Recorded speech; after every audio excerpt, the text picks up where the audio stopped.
Assalamualaikum warahmatullahi wabarakatuh.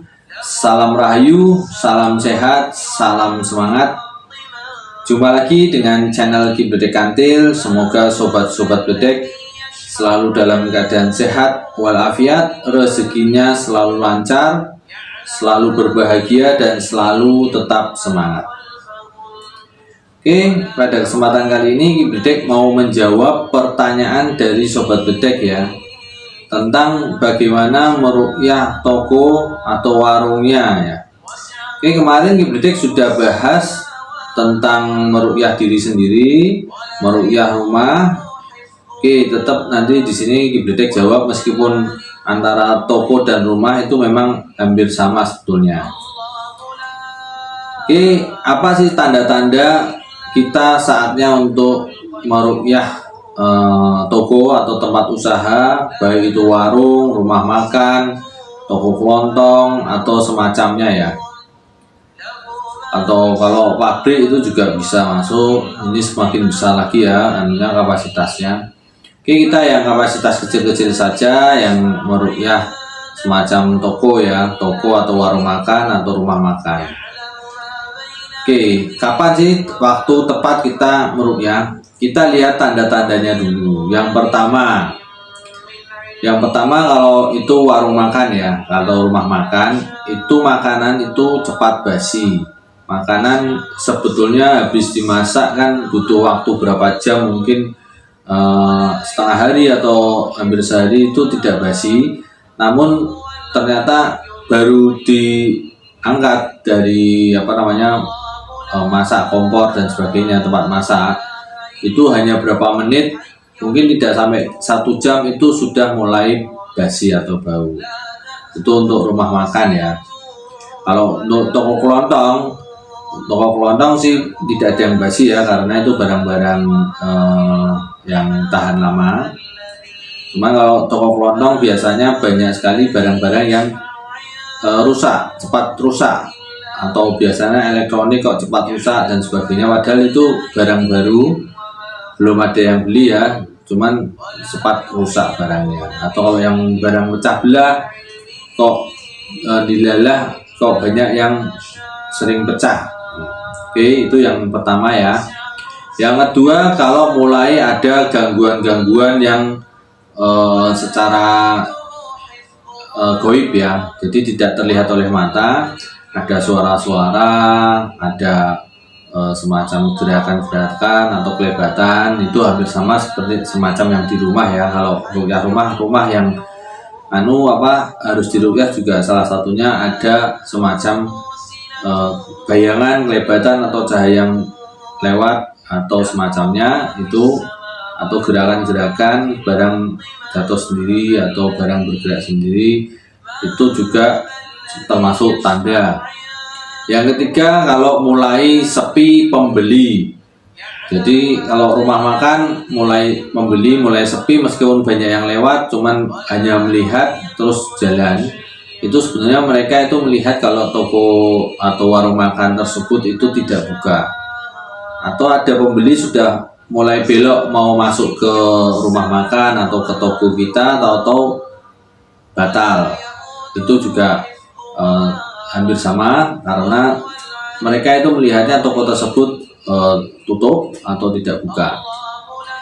Ini baik yang rumah makan, warung makan, maupun toko kelontong atau toko semacamnya ya, elektronik, kelontong dan semacamnya. Ini toko atau rumah makan atau warung makan. Jadi itu tanda yang ketiga. Terus yang keempat, itu ada tanda-tanda semacam hal-hal yang tidak semestinya. Mungkin di depan toko itu ada semacam pasir, apalagi kalau ada pasir campur kembang mawar, kembang merah putih itu ya, mawar, melati, itu juga sangat harus diruqyah, karena kalau sudah ada pasir, kembang dan sebagainya, itu sudah ada serangan dari kompetitor. Biasanya juga tidak disebar, biasanya ada semacam buntalan. Buntalan itu isinya memang pasir, mungkin pasir tidak ada kembangnya, hanya pasir aja dimasukkan di sela-sela Jadi kalau sela-sela tembok atau sela-sela kayu yang ada di depan warung tersebut atau toko tersebut, itu juga harus diruqyah. Oke, itu jadi empat tanda-tanda itu yang harus kita lihat di ruqyah. Memang paling seringnya sih kalau paling gampang itu kalau di warung makan, itu kalau makanan cepat basi dan di depan tempat usahanya, warung atau tokonya itu ditemukan hal-hal yang tidak biasa semacam tanah tambah kembang, ada tanah dan kembang dan semacamnya, mungkin ada yang beras plat kembang dan sebagainya. Jadi sesuatu yang tidak biasa. Kalau yang toko kelontong berarti barang-barang cepat rusak, barang-barangnya tidak awet. Harusnya barang tersebut barang awet, namun kenapa kok lebih cepat rusak, nggak awet.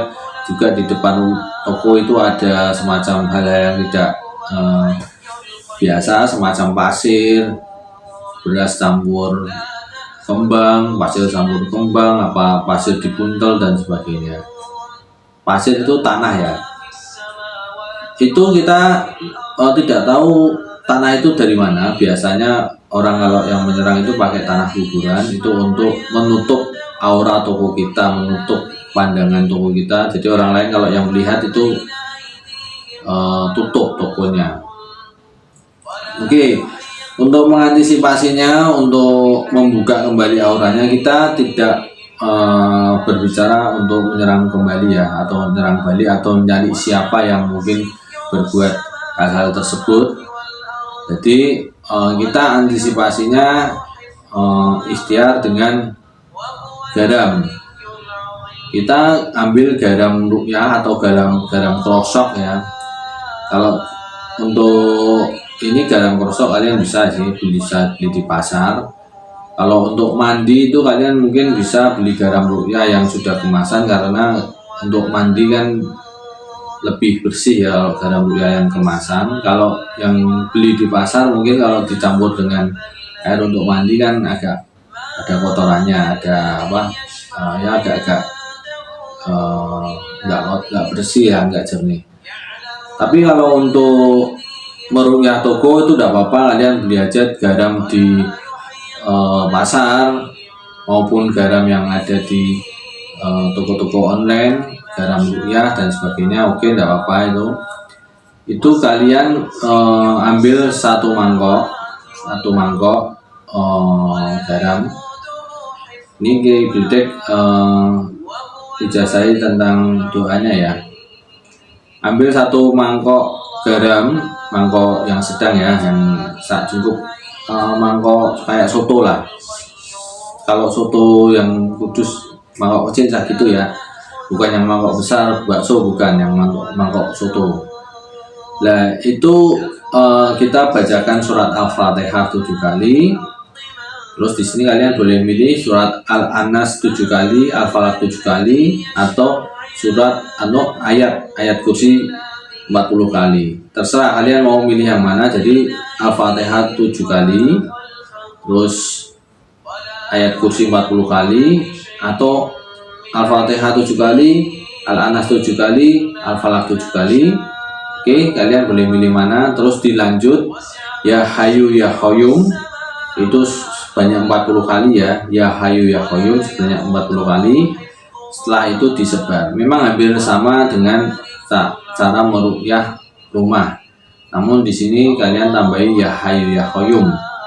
Ya Hayyu Ya Qayyum itu 40 kali, sambil kalian sebar la haula wala. Jadi saat menyebar kalian baca la haula wala quwata illa billahi aliyil azim, sambil kalian niatkan untuk membuka aura toko kalian, untuk membuka agar toko kalian ini bisa laris kembali, agar hal-hal yang menyerang, hal-hal negatif yang menyerang toko atau tempat usaha kalian itu bisa dihilangkan. Jadi doanya kalian boleh milih ya. Yang pertama itu Al-Fatihah 7 kali, Al-Anas 7 kali, Al-Falaq 7 kali, Ya Hayyu Ya Qayyum 40 kali. Setelah itu saat mau menyebar, kalian baca la haula wala quwata illa billahi alil azim, sambil kalian niatkan untuk membuka aura toko kalian, untuk agar toko kalian itu laris lagi, agar energi-energi negatif yang mengganggu itu hilang.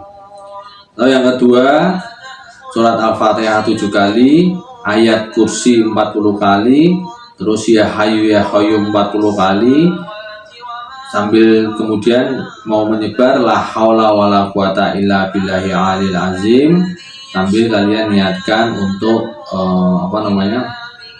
agar usaha kalian ini lancar, auranya terbuka dan laris kembali, serta gangguan-gangguan negatif itu bisa hilang. Oke, kalian sebar dari kanan dulu ya, dari kanan ke kiri. Dari kanan ke kiri itu depan dulu, kanan kiri, lalu ke belakang, kanan kiri juga. Garamnya itu kalian habiskan. Oke, setelah itu untuk toko kalian juga bisa ambil 1 garam lagi, sama bacakan hal yang sama. Jadi kalau ingin praktis ya, kalian awalnya ngambil 2 mangkok ya. Yang 1 mangkok tadi disebar, yang 1 mangkok kalian taruh di pojok kanan tempat usaha kalian. Jadi untuk pojok kanan, bawah atau atas terserah. Oke, itu ikhtiar untuk membuka aura tempat usaha atau toko kalian, dan untuk membentengi kompetitor atau pesaing-pesaing yang memakai hal-hal yang gaib ya. Kita tidak usah menyerang balik, tidak usah berprasangka buruk siapa yang melakukan dan sebagainya.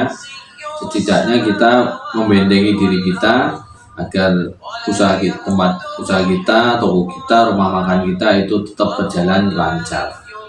Oke, semoga bisa bermanfaat. Wassalamualaikum warahmatullahi wabarakatuh.